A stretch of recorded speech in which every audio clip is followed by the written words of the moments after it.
आम बारीपटे एते पानी आम देखिकी समस्ते आश्चर्य होगलु माने गोटे हिड़ भी देखा जाऊनी आम फोटो उठेबार आज थी समस्ते तो मुझे उठेली एत पा देखिए उठेली मो सांग कहला मोटी उठेली मुझे ठीक अच्छे चाले आपड़ देखिपे एत सारा पानी जे माने गोड़ पूरा पशि जाऊला कादुअरे तथापि आम जाऊँ।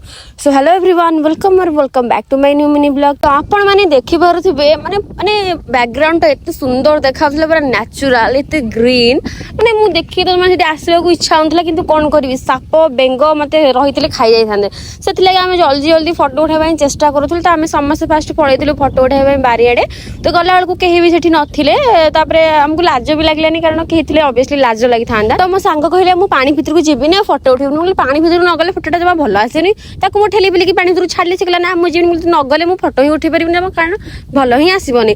तापर मुझे देखिपे मुझे भल से फोटो उठाऊली कारण मो फोटोग्राफर वीडियोग्राफर सबग्राफर मतलब सबकि एत सारा कहला कुंथी मुथी पानी भितर गला फोटो भी उठेला कि मन सब भय अच्छे साप मत तला आड़ खाईदेव मुझे किसी करनी साप तू एडे पापी जे एने जल्दी मरबुनी। तापर मुझे कहली ठीक अच्छे से जगह छाड़ पानी भितर जाए फोटो बहुत पानी आप देखिपे एत सारा पानी आम भय लगुला कौपटे जीवु बोली तो आम चपलटा थोदेलु तापर से फोटो उठिक आसला बेलू आम गोटे देखिए एत पूरा कादु हो जाता। तो लास्ट को आम पलैलु पोखरी आम बारीपटे गोटे पोखरी अच्छे से पोखरी गढ़ा धोक आम पलैलु घर को। तो ब्लॉगटा केमती लगे कमेंट रे निश्चित जनइबे। Tata bye bye.